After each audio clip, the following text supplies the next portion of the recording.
I'm Callie Copeman-Bryant. I'm founder of the Birth Sense Group and Hypnobirthing Practitioner. So my first piece of advice is to plan for the birth you want, not for the birth you don't want. So many women I speak to, when I ask them what sort of birth they want, tell me a whole list of things that they don't want. So they'll say, I don't want a cesarean section, I don't want an instrumental delivery. And they get so bound up in the things that they don't want to do that they lose sight of what they do want. And once you shift your focus to planning for what you want out of your labour, then you shift the way you plan for your birth as well, and you start putting things into place. Instead of getting caught up in a loop of negative suggestion, where you inadvertently start working towards those things that you don't want because you're so focused on them, you start putting things into place to make sure you do get the birth you want. And that might be finding out about midwife-led units, because you know that leads to the most natural way of birthing that you can. It might be finding out about home birth, or getting in touch with supervisors of midwives, for example, to make sure that that your birth wishes are respected and can be put into place. So think about the birth that you want. Try to avoid thinking about what you don't want.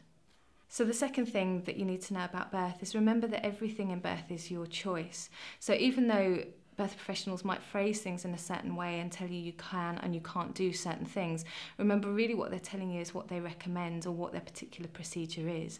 So if somebody says to you something like you can't have a water birth or you can't have a home birth, remember that these are all your choice. You can do those things. It's just that for whatever reason, the people around you would prefer you not to do those things. So one of the things that you can do is find out about the supervisor of midwives in your local hospital.